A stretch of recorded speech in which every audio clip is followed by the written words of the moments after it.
有一种人，他们注重贞操，但他们只苛求别人，自己却无所不为。古往今来，这种心口不一的伪君子不少，必须鄙视。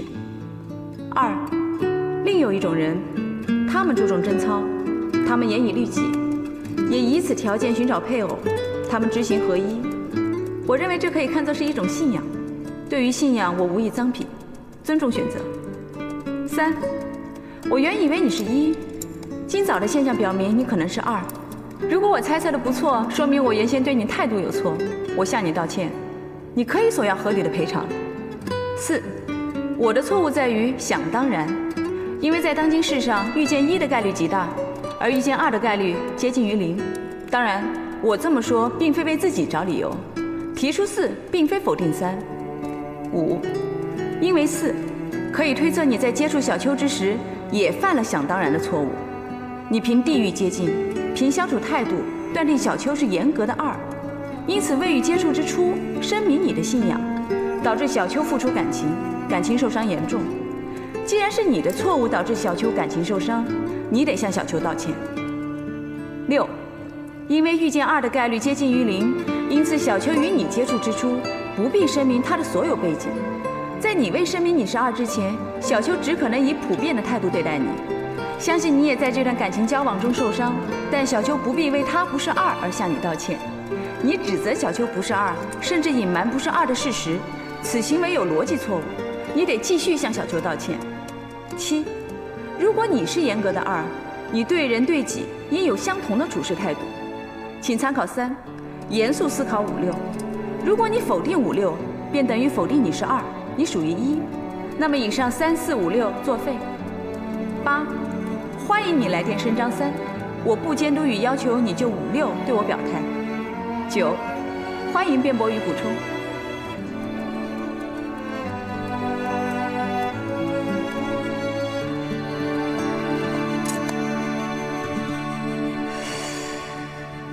哇，安迪，明明是我的错，你怎么写都是他的责任了？这就叫强词夺理啊！我并没有判断你们感情上的对错，我只是在剖析过程，指出程序上的瑕疵，在这个基础上明确你们各自需要承担的责任。不行，安迪，应勤是个本分的人，咱们不能这么对他。我在第8条写明了，我只是在陈述事实，我并没有责备，而且我也并没有要求他一定要向你道歉。可是番茄说那么在理都没用，你这种强词夺理能有效果吗？该说的我已经说了，有没有效果，看他怎么做了。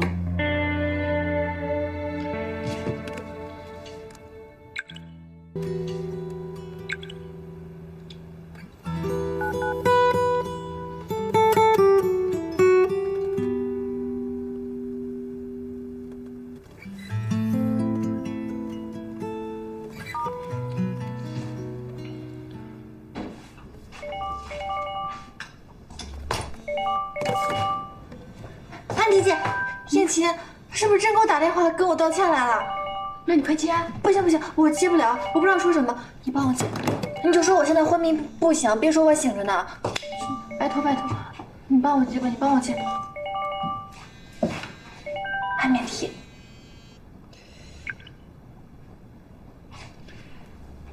Hello，我是 Andy， 不好意思，小秋现在还没有醒，所以我帮他接这个电话。如果你有需要的话，可以过一会儿再打过来。不用，你也一样。请你帮我转达。我收到了你的电邮，请你替我向小秋道歉，就是你所说的第5条和第6条，而且参照第3条，请小秋提出赔偿条件。果然我没看错，你是个君子。我觉得我也应该跟你道歉，之前确实不好意思，帮着小曲一起对你大打出手。如果可以的话，我也可以当面赔偿。算了，这不怪你，是我有错在先的。你说的对，现在能身心合一，坚持做到第2条的人凤毛麟角。我没提前把话说明白，是我的不对，你不用道歉。谢谢你的体谅。我的道歉还是要的，而且你的道歉我也会转达给小秋。但是还有一件事情，你知道，因为这个事情已经耽误了小秋买汽车票回去了，所以你可不可以补偿一下？如果你买车票回去的话，帮小秋也买一张，费用我们自己出。当然，如果你要是自己开车回去的话，可不可以带上小秋？费用我们一起平摊。好，这我来想办法。那太好了。OK， 那我们等你的消息。好的，拜拜。拜拜。你听见了？他答应了。他答应帮忙解决这件事情。现在车票这么难买，我认为只有一个可能，就是他会开车回去，然后捎上你。所以安迪，你刚才做的那些都是为了我。安迪，你对我太好了，我谢谢你。你放心，我一定把握住这次机会，我一定把握住这次机会。我的手 I love you， 我爱你，安迪。把握什么呀？邱莹莹啊，我跟你说，倒追可以，倒贴绝对不行。你没有做错任何事情，你不用觉得自己就低人一等了。殷勤啊，他是个死脑筋，你要是倒贴的话，还会被他看不起的，知道吗？我就知道你能做出这种忘恩负义的事情来。你忘了昨晚晚上是谁给你送药了？又是谁设圈套留殷勤陪你一夜的？你有没有想过，我今天早上过来敲你的门是关心你啊？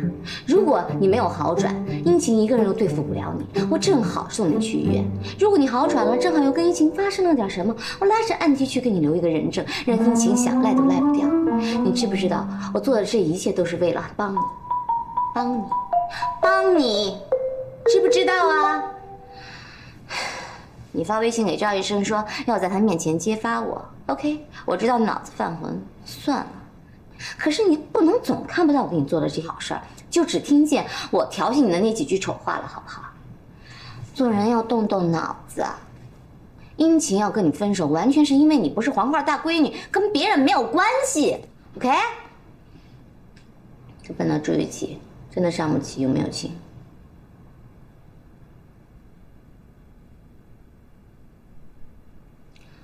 你怎么了？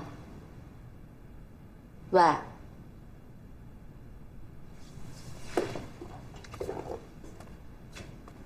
喂？莹莹，哎呀，好啊！喂！死我了！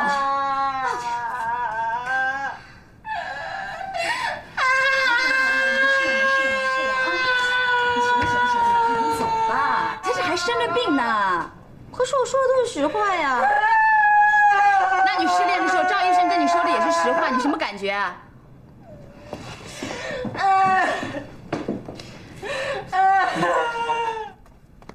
你别哭了啊！我为什么跟他是邻居啊？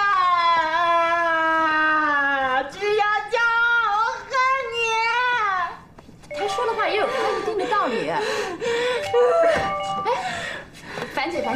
樊姐电话，樊姐。樊姐，小秋妍，怎么样啊你？啊，身体好点了吗？我好多了。我刚才在安迪这儿吃了一碗没有味道的面，恢复的差不多了。哎，安迪，昨天樊姐已经教育我了，我这段时间脑子太糊涂，情绪太反常了，经常会冒犯到你们。我真诚的跟你们说一句对不起。樊姐还跟我说了，人要学会控制自己的情绪，不能因为控制不了自己的情绪而去伤害到自己身边的朋友。对不起啊，安迪。如果以后你有什么看不惯我的，你可以直接骂我，我都会听你的。没关系，你这样子多好。不过你既然这么说了，那我有2个提议给你，有点不中听，但我认为你应该相信我。好，第一，殷勤跟你之间的关系你没有错。第二，殷勤是一个思想比较保守的人，所以我认为如果5一你们2个在一起开车回去的话，不管你多努力，他都不会改变对你的态度。你要有心理准备。哦，谢谢安迪。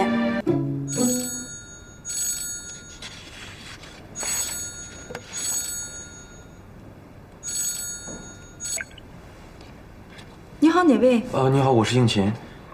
我在邮件上看到你的联系方式，不好意思打搅了。这票我买到了，能不能请你帮我转交给小秋？我今天很忙，你为什么不自己给小秋呢？算了，要不看你方便吧，你什么时候有空，我把票送过去。这样啊，中午吧，中午我有1个小时的休息时间。好，那您发我个地址，12点之前我准时到。OK， 好，我发给你。一会儿见。拜拜。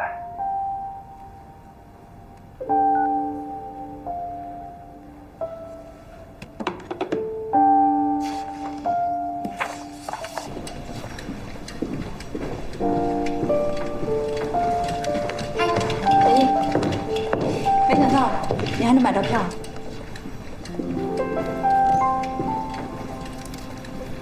怎么是机票？不应该是客车票吗？都是回盐城嘛，这一样的。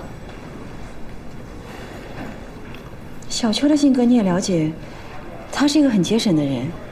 如果不是你突然变卦，他早就买到票了。客车票才100多，机票要1000多。他要是舍得花这个钱的话，就不会半夜跑到客车站，因为票的事情急出病了。这不用他花钱，这机票是我送他的。吃饭没有？一起吃个饭吧。不了，我就赶紧回去了。这票你收到我就放心了。你回去也来不及吃饭啊。我不知实情，刚才说话有点咄咄逼人。一起吃个饭，就算我向你道歉。好，不过得我请客，这是我谢谢你。别那么客气，走吧。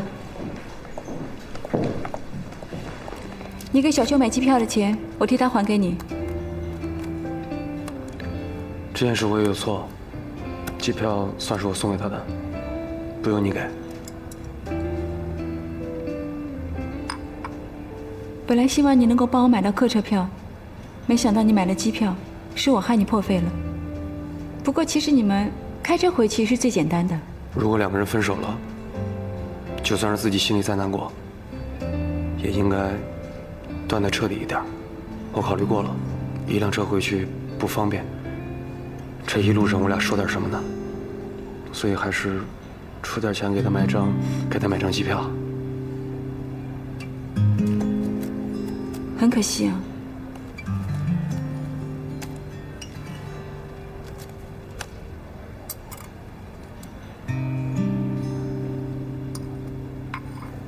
你刚刚说可惜，什么意思啊？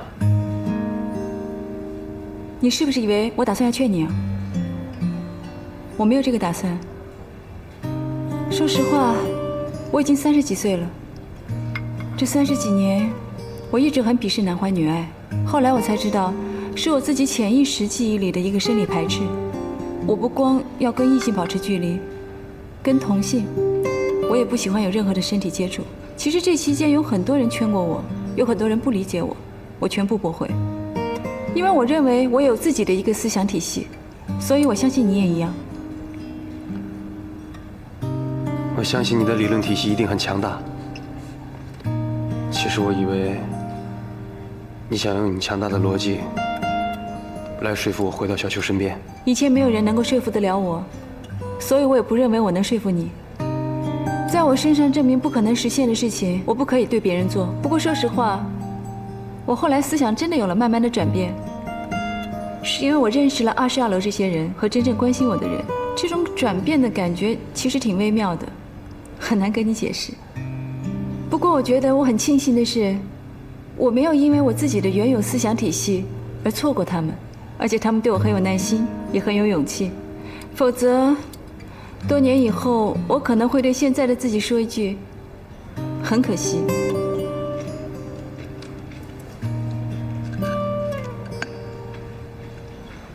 所以你刚刚说很可惜，是因为这些？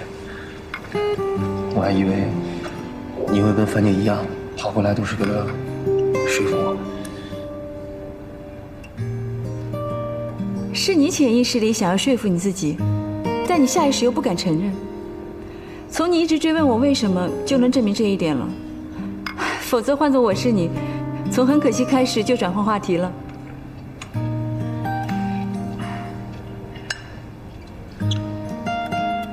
藕断丝连这种事儿，对于双方都是不负责任的行为。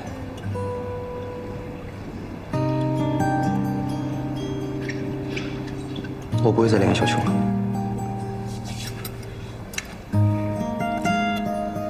我也认为不应该。收回我刚才的话 ，sorry。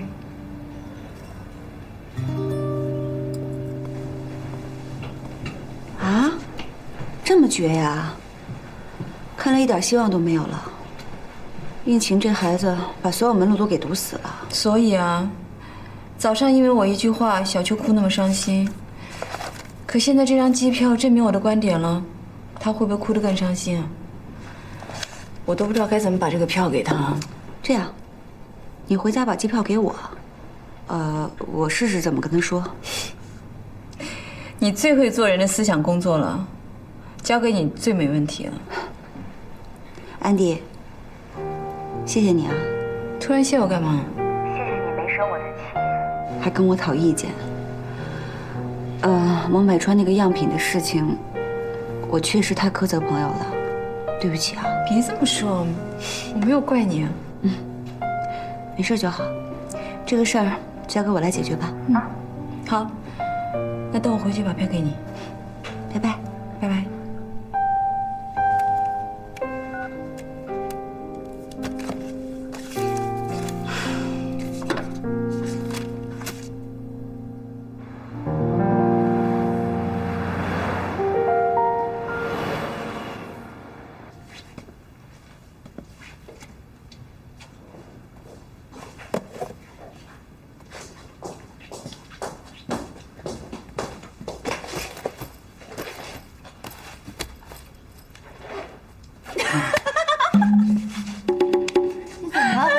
哎呀，我想到就觉得特别可笑。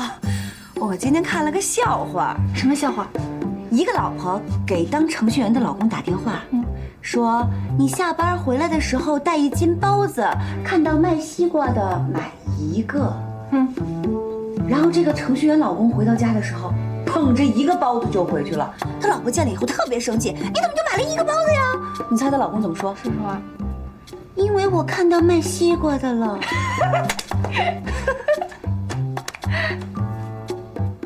这个老公跟他好像啊。谁啊？应勤啊？哪是像啊，就完全是一样的，行吗？哎，你知道吗？安迪跟应勤说，你耽误了小蚯蚓买车票回家，你得赔。这应勤就各种找票啊，结果他没找到，买了张飞机票。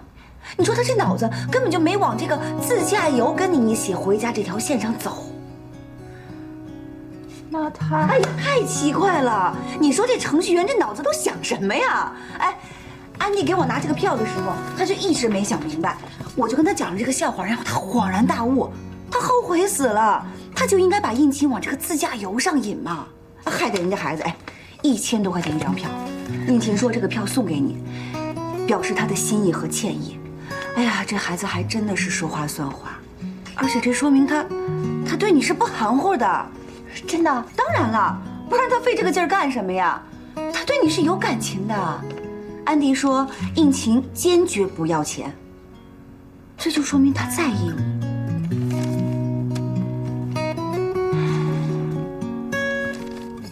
可是好可惜啊，我都没法跟应勤一起回家了。哎，你呀，别想这么多，先回去好好过个节，两个人呢都冷静一下。他只要在意你，对你有感情，那你们俩和好还是有机会的啊。樊姐，我听你的。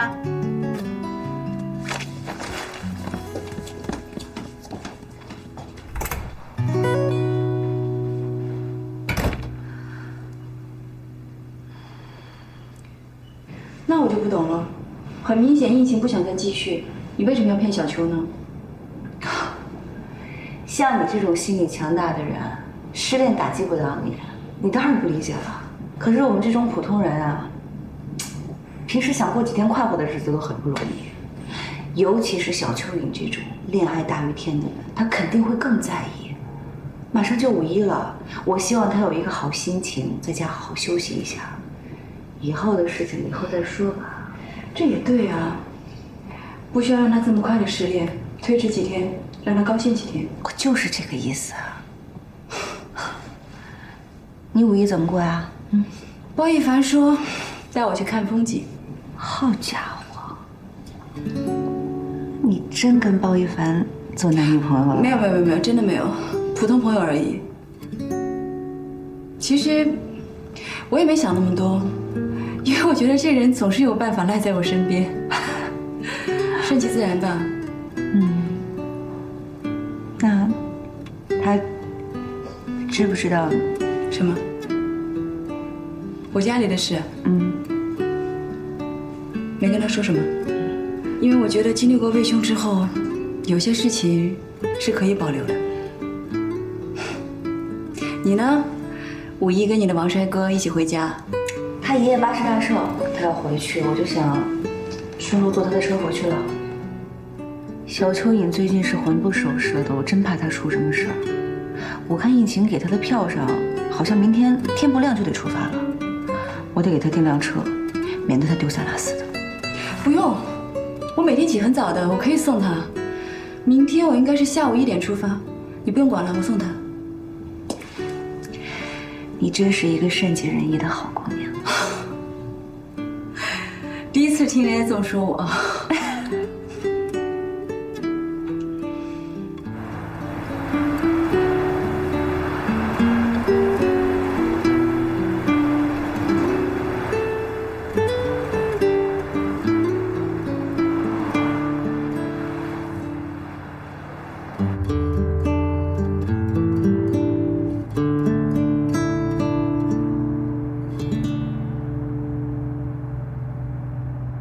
放假回家了，打算去哪玩啊？累，在家待着。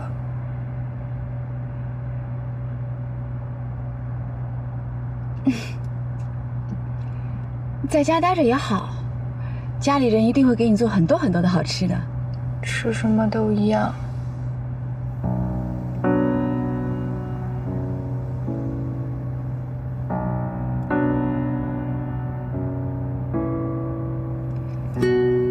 盐城远吗？要飞多久？近，1个小时。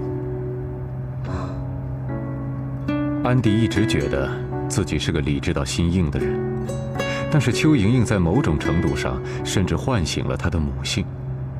要是原来，他一定不肯说这种谎，哪怕是善意的谎言。但是现在，在欢乐颂22楼待久了，安迪却觉得，如果能让这个小姑娘安安稳稳地过一个节，他愿意讲这样一个善意的谎言。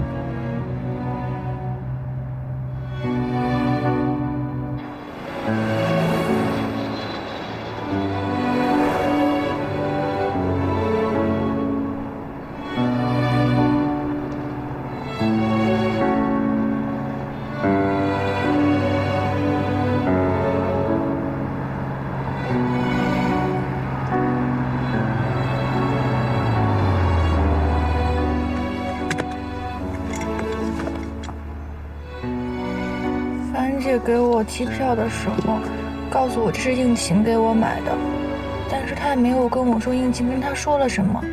这张机票1000多，还挺贵的。樊姐说应勤这么做是为了我好，但是我怎么感觉她宁愿花这么贵的机票钱给我，她都不想见我呢？你别想那么多了，你别哭啊，我也不会安慰人。你别哭了，你哭的眼睛肿了，回家就不好看了。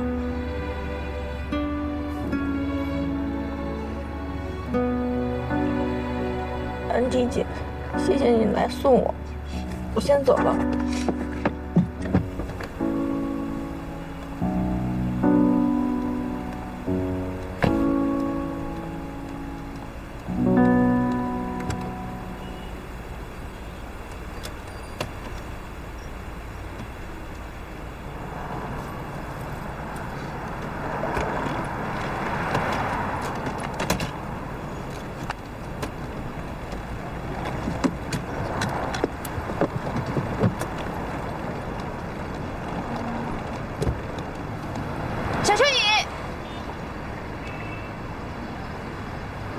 值得期待的。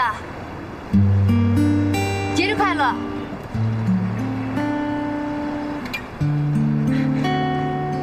真的吗，安迪姐？你说的是真的吗？